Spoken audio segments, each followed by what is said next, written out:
Hey, hello everyone, how are you all today? So last class में हमने types of communication किए थे और हमने on the basis of relationship element start कर दिया था.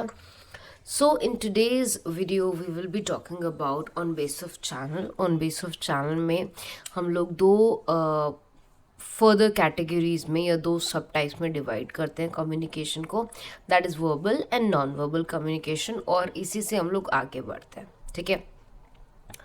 तो अब interpersonal communication, intrapersonal communication, group communication, mass communication, इन सब के बारे में हमने लास्ट लेक्चर में देख लिया था.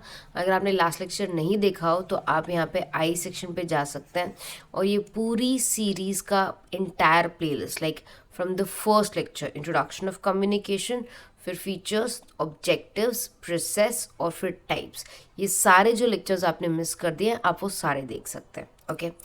अब we will start with on base of channel, मतलब चैनल के माध्यम से हम किस तरह से संचार कर सकते हैं. तो उसके दो डिफरेंट माध्यम होते हैं, एक होता है वर्बल और एक होता है नॉन वर्बल. अब एक बहुत इम्पॉर्टेंट बात है related to NTA and any other examination जो आपको समझना है. ठीक है. यहाँ पर अगर आप ऑन बेसिस ऑफ चैनल करते हैं, ठीक है, तो दो टाइप के होते हैं, that is the verbal communication and non verbal communication. आपको एक चीज़ जाननी बहुत ज़्यादा ज़रूरी है. यहाँ पर काफ़ी सारी बुक्स में रिटन कम्युनिकेशन थोड़ा सा कंफ्यूजिंग होता है, क्योंकि कुछ जगहों पर रिटन कम्युनिकेशन वर्बल में आता है और कुछ जगहों पे रिटन कम्युनिकेशन नॉन वर्बल में आता है. तो हमें क्या मानना है और क्यों मानना है. ठीक है. कई ऑथर्स या कई जो लोग हैं जो बुक्स लिखते हैं या जो कंसेप्ट्स बनाते हैं, उनका मानना है कि कम्युनिकेशन, जब हम वर्बल की बात कर रहे हैं तो वर्बल के दो मतलब हो सकते हैं, वर्बल के दो डिफरेंट अर्थ हो सकते हैं. एक हो सकता है शब्द, वर्बल का मतलब क्या है, शब्द, और एक होता है साउंड. साउंड मतलब ध्वनि, गूंज, आवाज. ओके.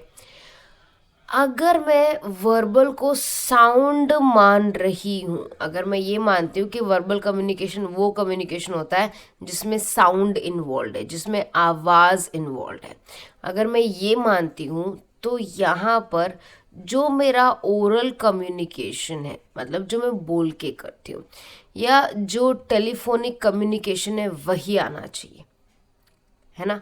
क्यों? क्योंकि साउंड इन्वॉल्व है उसमें. बट अगर मैं शब्द मानती हूँ कि भाई वर्बल का मतलब है शब्द, तो इसमें ओरल तो आएगा ही आएगा, टेलीफोन भी आएगा, इसके साथ साथ रिटन भी आएगा. तो रिटन जो साउंड में नहीं आ रहा वो कहाँ चला जाएगा, नॉन वर्बल में. इसका एक लॉजिकल रीज़न यही है क्योंकि कुछ लोग ये मानते हैं कि वर्बल कम्युनिकेशन के दो मतलब हो सकते हैं. कुछ ऑथर्स ये मानते हैं कि वर्बल मीन्स साउंड, कुछ ऑथर्स ये मानते हैं कि वर्बल मीन्स वर्ड. अगर मैं ये मानती हूँ कि वर्बल साउंड है, ठीक है, तो मैं ये मानूंगी कि वर्बल कम्युनिकेशन में ओरल और टेलीफोनिक कम्युनिकेशन या फेस टू फेस कम्युनिकेशन ही होगा.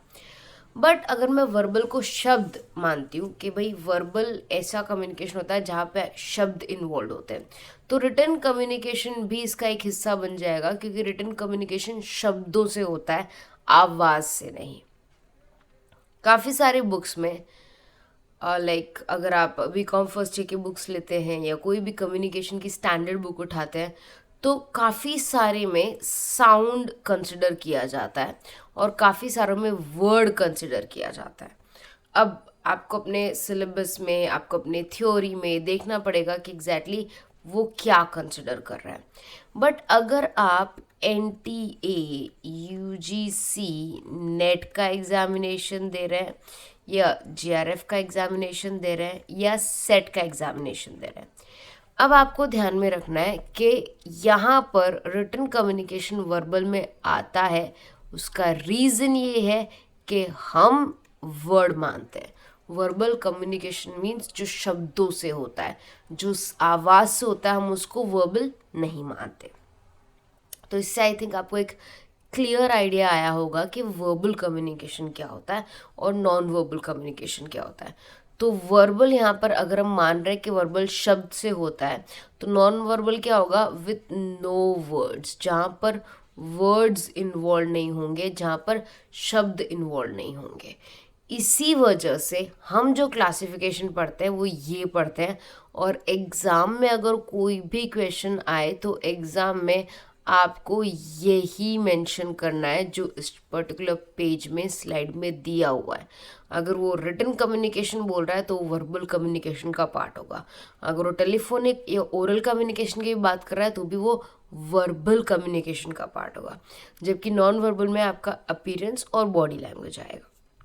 आई होप आपको यहाँ तक सब कुछ क्लियर हो गया हो। अगर कोई भी डाउट है, आई वुड रिक्वेस्ट कि आप स्टार्टिंग से वीडियो एक बार वापस शांति से देखिए, आपको ये चीज़ एकदम क्लियर हो जाएगी। और एनटीए यूजीसी नेट के हिसाब से वर्बल कम्युनिकेशन का मतलब होता है यूज़ ऑफ वर्ड्स, जब हम शब्दों का इस्तेमाल करते हैं। तो इसमें आता है हमारा oral communication, telephonic communication and written communication. Oral का मतलब है फेस टू फेस कम्युनिकेशन, मतलब हो सकता है आप आमने सामने हो सकता है आप वीडियो कॉल पे हो सकता है आपने फ़ोन पे बात की हो, बट उसमें शब्द इन्वॉल्व है। ओके, तो ये हो गया वर्बल कम्युनिकेशन। वर्बल कम्युनिकेशन के 3 हिस्से हो गए। अब नॉन वर्बल के 2 हिस्से होते हैं, वो है अपीयरेंस। अपीयरेंस मतलब आप कैसे दिखते हो, आपका जो लुक होता है, आपका जो पूरा बॉडी ड्रेसअप होता है या एक्सेसरीज होती है। One second, so sorry, I am really sorry. Okay, आपका जो एंटायर लुक होता है वो कम्युनिकेट करता है कोई पर्टिकुलर चीज़।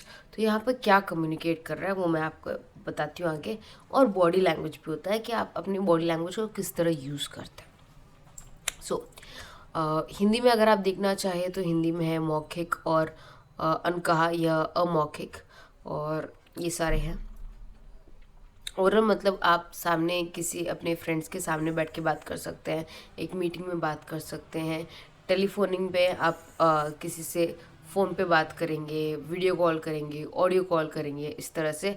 और रिटन में आपका याद रखिएगा लेटर आ सकता है, लेटर के अलावा आपका चैट आ सकता है, जैसे आप व्हाट्सएप चैट करते हैं, फेसबुक चैट करते हैं, और any other kind of apps you are using to chat, और इवन द टेक्स्ट मैसेजेस जो होते हैं आपके वो। फिर मेल हो सकता है, और बहुत अलग अलग तरीके हो सकते हैं। ओरल आपका फेस टू फेस हो सकता है या ऑनलाइन हो सकता है, जो भी।